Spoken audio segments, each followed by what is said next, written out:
Admit it, you thought I was playing a game for a second there, didn't you?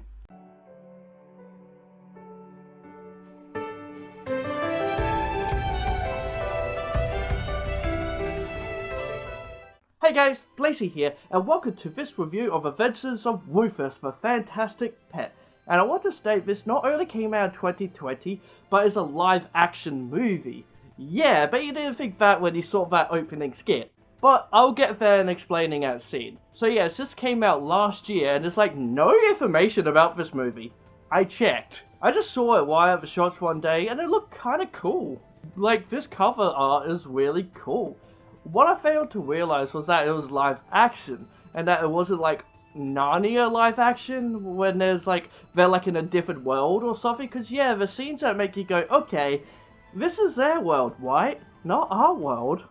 But wait, huh? This movie is a bit of a mess like that, and I mean, in a lot of ways, this movie is a mess. So this movie starts off like The Princess Bride, and that we have a grandpa reading a book to his grandchildren, I presume.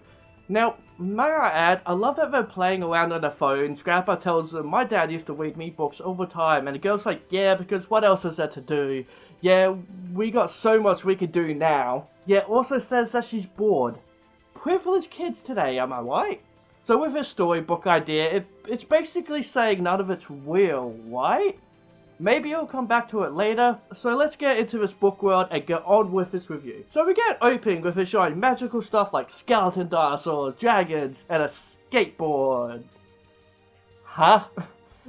So anyway, with this review, I don't want to explain too much, but at the same time, you just know I will. This is going to be a long review, and I didn't know how long it would be when I was writing the script. Whoops. Enjoy. I'm just not at least gonna explain every single detail, like I did with like Land Before Time and Alpha Omega stuff. I will mention key things and so on though. So yes, this is going to be a spoiler review, but at the same time, it's not, like, just watch this review. Trust me. So this story is about there being two worlds, our world and their world, which I don't even care to like learn the name of, just the magical world. That world is dying, so the king has sent Abbott the Great Wizard and his friend Rufus to our world to retrieve things that will save their world. So Rufus is the title character, the wounded of sorts. It's never explained what he is. There's even a moment after all this that we cut back to the grandparent reading a book, and the boy is like, so you're telling me there's a mansion with a portal, and then a wizard battle, and a raccoon came for it? By the way, yeah, the grandpa does mention this is a real story. This is a real thing that happened. But yeah, so Grandpa is like, it's not a raccoon, and you're about to find out, along with our two main characters, boy and girl. I ain't bothering with names, because I didn't bother to learn them. But anyway, it's never actually explained what he is, just never. It never is. Just like a mystical creature that came from another world, which is perfectly fine. They make it out that it's something, but they don't say what. So that's a little annoying. So before I get to the other characters, Rufus and Abbott come through a doorway within a mansion, but the wicked evil witch has followed them. And may I say, it's easily the best part of this movie. Right away I fell in love with her for acting and her facial expressions. You're not getting away this time. Give me the book. Give me the book. I love it. I just love watching her overacting. It's so great. Like, it is very much like a kid's movie kind of acting, but I legit laughed. Probs for the wrong reasons, but I enjoyed her performance. A grown just as powerful as you, Abbott. Where's the amulet? In the end, it's a kid's movie. Hokey acting has got to happen with the villains, and she did great. I absolutely enjoyed it. So she blasts Abbott into a portal so he is lost while he used the counter spell to get rid of her magic. Her and Rufus, who is hiding, are stuck there, and then we cut to 2 years later and introduced to Boy and Girl. Which they never explained why Girl is there. Boy is there visiting his grandma, and Girl is just there to give him a love interest. That's the only reason. Which I keep on pushing as kid too, because they never explain why she's randomly at the boy's grandma's mansion, which just so happens to be where Rufus is. It's just really weird. Yeah, she's the friend. She's very much a friend to him, and so she's just kind of there being a friend, like, hey, invite your friend along kind of thing. It's just so weird. Emily, you have the most beautiful smile. Thank you. Don't you think so, Scott? She has been waiting for over an hour for you. The witch is now the head maid, along with her two bodyguards, Evil Guy number 1 and Norman, aka Blade. I like Blade. It's Blade now. What? I go by Blade. It's mysterious and strong, don't you think? No. What the fuck? Hush, Norman. I told you it's Blade now. These two are just common crooks, stealing stuff. How she got these two henchmen, who knows? But they're there. So here we see the kid playing a game, but I just want to know what the hell the game he is playing. And are those PS2 controllers? That's odd to go for that console, I guess. But I guess that if it's like meant to be like a story, I guess that makes sense for PS2. But that's still like not that far back, I guess. Then we hear some noises and we get a jump scare from the kid of the real world. Then a real obvious cut. Great editing there. Happens a few times, mostly when we see these kids. It's like there's no effort put here. How do you make such obvious cuts? So now we are introduced to Rufus properly, and the first time we saw him with Abbott, the animation looked fine, but now, I just never believed he was there. Most of the shots throughout the movie will be an obvious kind of shot of just him, and nothing else to make it a lot more easier. Thank God he is just short enough to not be in frame most of the movie when he's with the real people. And then his movements just come off as very stiff. It's not great. You know what's also not great? This kid's ow. Ow! It was the wimpiest little ow I have ever heard. Let's play that again. Ow! And again. Ow! Okay, I'm good. Moving on, Rufus tells the kid what's going on, and the boy thinks it's all crazy. Even though you're talking to a standing on 2 feet rodent of sorts, why is anything crazy at that point? Our queen sent us here on a quest to save my world and stop its extinction. So Rufus has a way to open up gateways, which they use the doors to get through these gateways, but Rufus has no idea how to make this amulet thing work. We just need to have the key. This is Abbott's amulet. With it, certain doorways can lead to anywhere. But the girl figures it out, and so they use a gateway to go where Abbott is. So here's a thing too about this movie I noticed. The girl gets all the lines. The boy does nothing this entire movie. And it's all about him being brave enough to go on this adventure. But nothing happens to make him brave? Like, that's a big thing in this movie, but he doesn't do anything. All they ever do is get told to run. And they won. He doesn't stand there and fight. They do nothing. He is just a background character for the most part. Like, one of the things with Rufus is that he knew his grandpa, and then grandpa passed away not too long ago before they came to the grandma's. And Rufus knew him during those 2 years before his death. And it's like, your grandpa believed in you. If I ever needed help, you're the one I should go to, and all that kind of stuff. But again, he does nothing in this movie besides, like, save a girl at one point. Your grandfather wanted to help me, but he was too ill. He said if anyone could help, it would be you, Scott. It's just so odd to make these main characters so useless and just so pointless. So they go through the portal where Abbott is, and Rufus gets eaten. The end.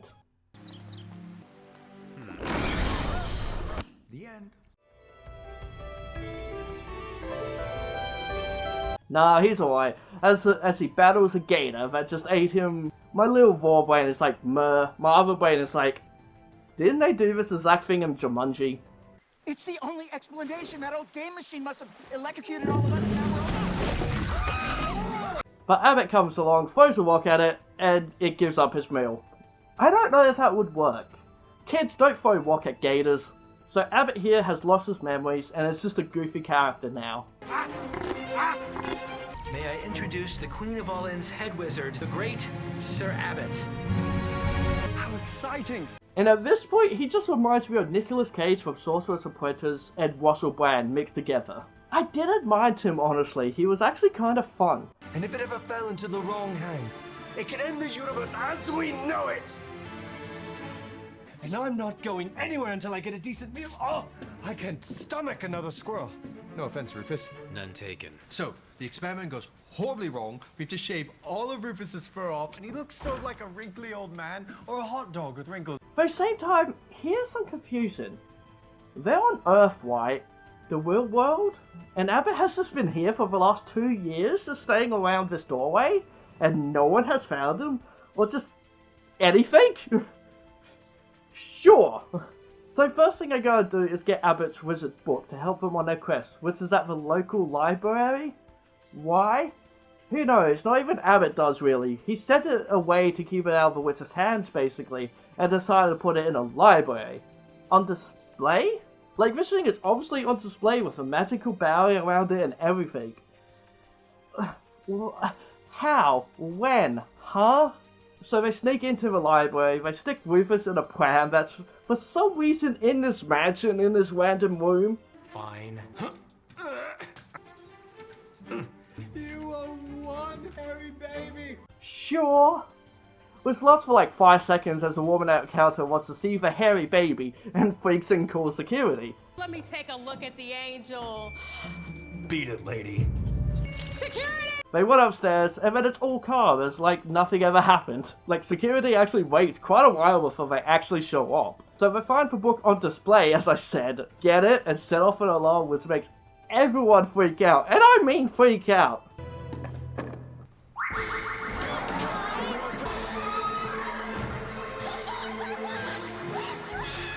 We are going to jail. What is this movie? And why am I kinda enjoying it? Oh, you've got to be kidding me. Also, there's scenes where you can clearly tell Rufus isn't in the pram, so like, yeah, he's CGI, but they don't really even try. Then we get another great reaction when Rufus is revealed to the library. What are you looking at? Amazing. This movie is so bizarre. So back home, they discover they need 3 things from this world. So they head to the desert next because they need a dinosaur bone. But Abbott accidentally makes the dinosaur skeleton come to life. And boy, the CGI is something. I like the wet eyes. I don't understand how that works, but I like it. I guess. And that Rufus once again gets eaten. But luckily, he does have a stomach, but still somehow gets trapped there, even though I'm sure he's small enough to fit through the gaps. It all sounds kinda cool, though. But it just felt very lackluster. I was really bored watching this, and I don't know why. It sounds cool, but I don't know what it was. I just felt bored. I just was not entertaining watching it. It all felt so stiff and just so boring.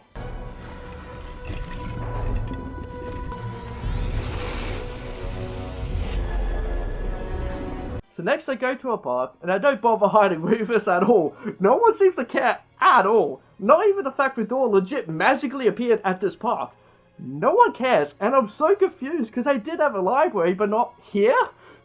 And then I come across skateboarders. So it does come back to the skateboard. Woo! Well, I guess that opening spoiled everything about the movie then. Great idea. But yep, you guessed it. It not only is a pointless scene just to talk about recycling for the kiddies. Pick that up. Don't just leave your trash lying around. And why should I listen to you? But more importantly, the skateboarders don't care about this talking rodent. Not until the end of the convo. But the rest of the time, they don't. And yeah, so Rufus tells them off for littering and then asks for their skateboard. Doesn't ollie with it and like is like surprised about it, but he acted like he knew what he was doing. But of course he impressed the skateboarders, does another trick, then another, and falls flat on his face and dies again. He ain't good at this. Another portal to go to the magical forest. But wait, so are they in their world now or our world? Because what's meant to be dead and desolate is looking pretty green to me. Not to mention, all these things they need is in our world, so it is our world. But why not just go through a gate that goes right to that forest? Why go through the park, then to the forest? Oh, you need that recycling and stop letting your planet die, you dumb kid scene. Got ya. Stay safe. That was nice of you. Oh, I was having second thoughts about that spell. Why? Could have just as easily blown off their heads. We get an awkward scene with the kids forcing this weird romance, and then we get the gaming scene. So the next thing they need is an oak branch, and look at this lovely oak that the characters never go to besides Rufus. This, as I mentioned, is one of those scenes that like only uses specific shots just to show Rufus and not the other characters, because they're never in the shot with the oak tree. And boy does this scene look like a cutscene right out of the game. It's so painful on the eyes, and then Rufus gets attacked by an owl. Luckily Abbott remembers how to speak owl. God damn, I'm sorry, but Rufus is so bad at this. Like, he does have a tiny little sword that he could have used, but nope, gets caught again.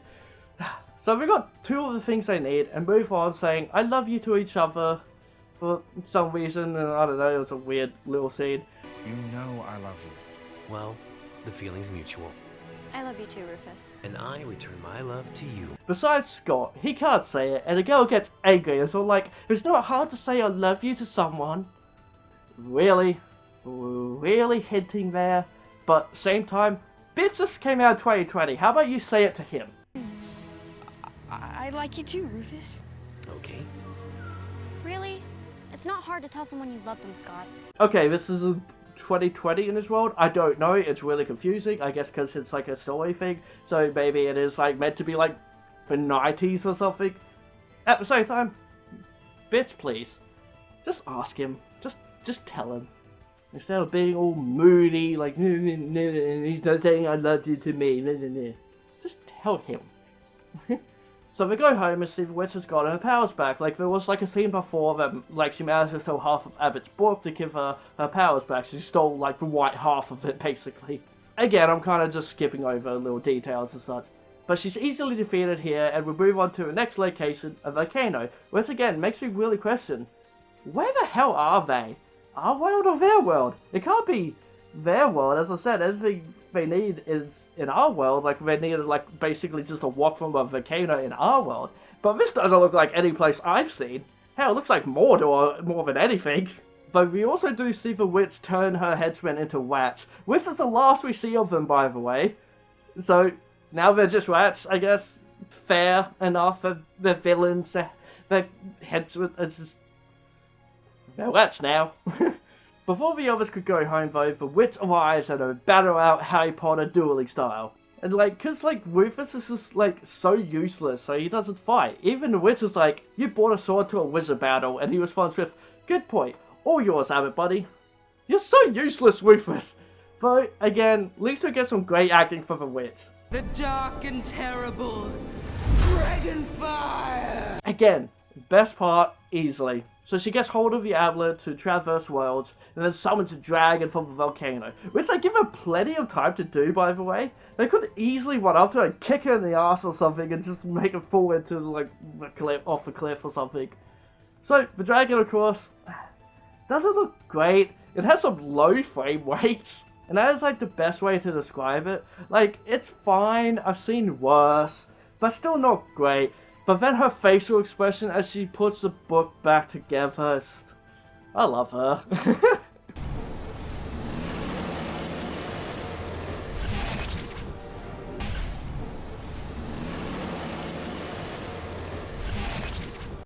But blah blah blah, Rufus rides on the dragon at one point to try and do something. The witch has won and leaves while Abbott is injured, but now he gets his memories back. So then he defeats the dragon in a decently cool scene, I'll give it that.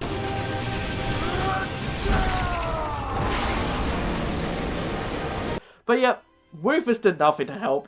Nor did the kids, by the way. They are just in the corner the entire time.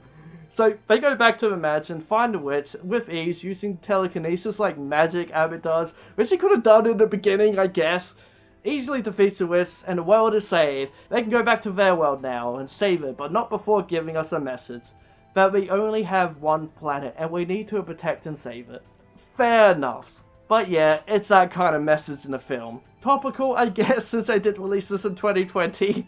So we go home, but time works differently in their world. Been like a month for Rufus as he suddenly turns up and it's like, the kingdom needs your help. We need you, boy and girl. But they didn't do anything, especially for boy. He did nothing in this movie. Why drag those two along with you at all? all you ever did was tell for the one, and they did just that. They never stood up and tried to be brave or anything. Run! Get out of here!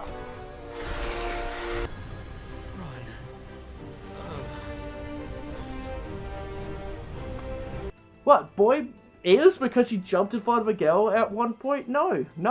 Like, yeah, okay, that is a very, very, very brave thing to do. But that's the only thing he does. That's all he does. Like, sure, yeah. Sure, but that's all he ever did. At least Emily figured out how to open the gateway, starting the whole quest. That seems pretty important. A big part of this was the boy becoming brave, but again, he didn't do anything. The kids in this movie are so useless. But then again, so is Rufus, let's be real here. So, we go back to the grandpa wedding, which the kid just stares off into space in this one scene like he's looking for direction. Grandpa puts a book down, and under it we see another book that says The Adventures of Rufus, a Fantastic Pet 2. Like, wow, that's confidence right there. First movie to succeed. So, that's the movie. Why is he called a Fantastic Pet? Is he a pet? Or a friend? How is he fantastic when he just gets eaten all the time or just fails at everything? This movie is a bit of a fail. But I enjoyed it. There's some funny acting. I got a good few giggles out of me. As I said, I love the witch, who, by the way, like, what even was her goal? To just be evil? Yeah, that's it. I don't know what that even was about, honestly. But she was kind of great. I kind of liked Abbott, but the main kids and Rufus were just so bland. Rufus, the main character of this film, was bland. But damn, I could see what this film was trying to do. Something. I could see that. And if the effects on Rufus were just a bit better and a lot less stiff, maybe it would have worked a bit better. But then it may not have been in that category I'm going to put it in. But it's so bad, it's good. So, for this movie, I'm going to give a 3.5 foxes. Mostly for the performances. I do kind of recommend this movie in a sense of just, it's bad, but it has some funny moments that shouldn't be funny. It's just very, very odd. I kind of want to see what they do with the second one, especially if they're in their world. Oh boy, that means the entire movie will just be a PS2 cutscene. It's just a weird movie like that. It really is.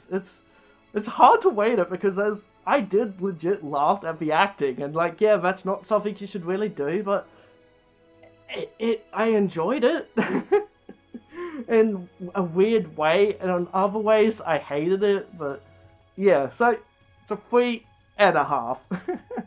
Hope you guys enjoyed the review. If you did, give it a like and subscribe to our channel because I love you if you do. Hit that bell icon, and this fox says, be who you want to be.